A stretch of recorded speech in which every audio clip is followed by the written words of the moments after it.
इस ट्यूटोरियल में मैं आपको इंटायर सीन को ग्रेडिंग करने के प्रोसेस के बारे में बताने जा रहा हूं, जो कि एक कलरिस्ट के सामने सबसे बड़ी और सबसे निरंतर आने वाली चुनौती है। हम अपने फाइनल रिजल्ट तक पहुंचने के लिए पिछले ट्यूटोरियल में आपके द्वारा सीखी गई कई टेक्निक्स को शामिल करेंगे। ट्यूटोरियल की इस सीरीज को आपके द्वारा अब तक सीखे गए सभी स्किल्स को कम्युनिकेशन के रूप में माने, बल्कि मेरे सभी यूट्यूब ट्यूटोरियल का एक कंप्रेसिव रिव्यू भी करें। मेक श्योर कि आपने एडोब प्रीमियर ट्यूटोरियल की इस लिस्ट को पढ़ लिया है और हो सकता है कि आप इस क्लास को शुरू करने से पहले ही इन्हें रिव्यू भी करना चाहें। This is a very involved project with a lot of steps. Process को यथासंभव मैनेजेबल बनाने के लिए मैंने इसे 4 सेक्शन में डिवाइड किया है। इन द फर्स्ट वीडियो हम एक हीरो शॉट चुनेंगे और अपना बेस करेक्शन तैयार करेंगे। इन द सेकंड वीडियो हम अपने सभी शॉट को मैचिंग करेंगे और प्रत्येक शॉट को बेहतर बनाने के लिए सेकेंडरी करेक्शन का उपयोग करेंगे। फिर तीसरे वीडियो में हम अपनी स्पीड एंड एफिशिएंसी को इम्प्रूव करने के लिए इंडिविजुअल शॉट्स और हमारे इंटायर सीन दोनों को एक साथ ग्रुपिंग करेंगे। Then finally in the last video मैं आपको कलर ग्रेडिंग के लुक बिल्डिंग स्टेज से इंट्रोड्यूस कराऊंगा एंड देन हम अपना प्रोजेक्ट एक्सपोर्ट एंड डिलीवर करेंगे। As you work through the tutorials I suggest कि आप करेक्शन करने में अपना समय लेने के लिए वीडियो को बार बार रोके एंड आई सजेस्ट कि समय की खातिर मैं रिलेटिवली जल्दी से कुछ करेक्शन कर लूं, इसलिए वीडियो प्लेयर के नीचे राइट की ओर स्थित गियर पर क्लिक करके प्लेबैक स्पीड को हाफ करने से न डरें। मैचिंग शॉट पर नजर रखने में lot of time and practice लगती है, इसलिए एंड तक अगर आपका शॉट थोड़ा अलग निकलता है तो चिंता ना करें। मैं किसी सीन को बैलेंस करने में आपकी हेल्प के लिए वर्कफ्लो को समझने को लेकर अधिक चिंतित हूँ। आगे के ट्यूटोरियल में मैं आपकी कलर ग्रेडिंग आईज को और अधिक डेवलप करने में आपकी मदद करने के लिए लॉट ऑफ टाइम स्पेंड करूंगा। Okay, let's dive in. मैंने प्रोजेक्ट विंडो ओपन की और थंबनेल व्यू से शुरुआत की है ताकि हम अपनी क्लिप का बर्ड्स आई व्यू देख सकें। हमें निश्चित रूप से कलर, टेम्परेचर एंड एक्सपोजर में कुछ सीरियस डिफरेंसेस मिले हैं। चाहे आप अभी एक कलरिस्ट के रूप में शुरुआत कर रहे हो या एक्सपीरियंस्ड हो, इतना वेरिएशन पैनिक इंड्यूस करने वाला हो सकता है। बट डोंट वेरी, हम इस सीन को व्यवस्थित रूप से देखने के लिए कलर ग्रेडिंग वर्कफ्लो का पालन करने जा रहे हैं और सब कुछ मैचिंग और शानदार दिखे। Trust me, we can do this. Okay, आइए हीरो शॉट को चुनकर शुरुआत करें। आई थिंक कि यह शॉट सबसे बेस्ट चॉइस है बिकॉज यह दोनों कैरेक्टर्स और उनकी स्किन टोन्स को दर्शाता है। अब जब हमने अपना हीरो शॉट चुन लिया है तो मैं फुल स्क्रीन व्यू को छोड़ने के लिए अपने कीबोर्ड पर टिल्ट की दबाऊंगा। आप मेरी स्क्रीन पर देखेंगे कि मेरे पास 3F व्यू में वीडियो स्कोप डिस्प्ले हो रहे हैं, luma wave form, RGB parade and vector scope. Scene को सही करते समय मुझे ये 3 स्कोप सबसे अधिक मददगार लगते हैं। मैं अपने प्ले हेड को टाइमलाइन के मिडल में टाइम को 24 सेकेंड्स एंड 13 फ्रेम पर हीरो शॉट के ऊपर लेके जाऊंगा। हमारे बेस करेक्शन बिल्ड में our first step Lumetri colour panel में कंट्रास्ट में इंप्रूव करना है। आइए इसे पूरा करने के लिए बेसिक करेक्शन पैनल का उपयोग करें। मैं कुछ शैडो डिटेल को रिकवर करने के लिए ब्लैक कंट्रोल को बढ़ाकर शुरुआत करूंगा। फिर मैं व्हाइट को तब तक इंक्रीज करूंगा जब तक कि सबसे ब्राइट हाइलाइट्स 100 IRA के ठीक नीचे न आ जाए। आइए अब हाइलाइट्स कंट्रोल को राइट की ओर और शैडो कंट्रोल को भी खींचकर टोनल रेंज को बेहतर बनाएं।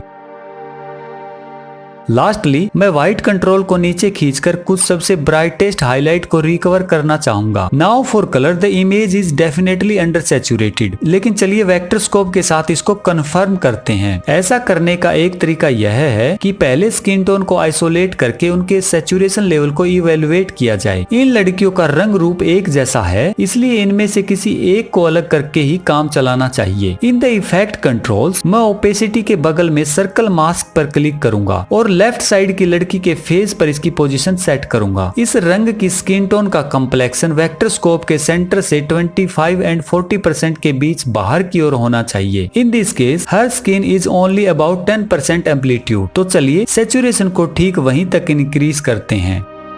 नाउ फॉर व्हाइट बैलेंस, यह काफी करीब दिखता है बट मैं RGB प्रेड के साथ इसे कंफर्म करना चाहूंगा। मैं सर्कल मास्क पर क्लिक करने जा रहा हूं और इसे बैकग्राउंड में बर्फ से ढके हुए माउंटेन्स पर रखूंगा जैसा कि मैंने पास्ट में किया है। हम 3 कलर चैनल्स को एक सीधी रेखा में लाने के लिए ट्रेस की तलाश कर रहे हैं। मुझे लगता है कि स्लाइट वार्मथ से ही काम चल जाएगा, इसलिए मैं टेम्परेचर स्लाइडर को बस थोड़ा सा लेफ्ट की ओर ट्रैक करूंगा। ओके, अब मैं केवल शैडो को चेक करना चाहता हूँ, इसलिए मैं अपनी शेप मास्क लेयर पर क्लिक करूंगा और इसे लेफ्ट साइड की लड़की की ब्लैक पैंट पर लेकर जाऊंगा। इन दिस केस ऐसा लगता है कि green channel is too high and the red channel is too low. इसे ठीक करने का एक तरीका कर्व पैनल में है। मैं रेड पर क्लिक करके और बॉटम पॉइंट को थोड़ा ऊपर खींचकर शुरू करूंगा। फिर मैं ग्रीन पर क्लिक करूंगा और बॉटम पॉइंट को राइट की ओर खींचूंगा। That looks better. अब मैं स्किन टोन ह्यू पर एक नजर डालना चाहूंगा। मैं सर्कल मास्क को वापस टैलेंट के फेस पर ले जाऊंगा। आप देख सकते हैं कि उनकी त्वचा का रंग कुछ ज्यादा ही येलो की ओर इशारा कर रहा है। सो इन द रेड कर्व मैं मिडल में एक पॉइंट बनाऊंगा और थोड़ा सा ऊपर खींचूंगा। नाउ अगर मैं ओपेसिटी इफेक्ट को बंद कर दूं और कर्व एडजस्टमेंट के बिफोर एंड आफ्टर का कंपैरिजन करूं तो आप देख सकते हैं कि हमारे करेक्शन के बाद स्किन टोन कितनी अधिक नेचुरल दिखती है। ओके, अब हमारे बेस करेक्शन के लास्ट स्टेप के रूप में मैं हमारे सब्जेक्ट पर कुछ फोकस ऐड करना चाहूंगा। आइए एक और लुमेट्री कलर इफेक्ट ऐड करें। मैं सर्कल मास्क क्रिएट करने के लिए यहाँ क्लिक करूंगा और फिर इसे शेप दूंगा और इसे दोनों लड़कियों के चारों ओर रखूंगा। फिर मैं कुछ फेदरिंग ऐड करूंगा and invert the shape. Now in the basic correction panel मैं highlights control, shadow control and saturation को भी नीचे खींचूंगा।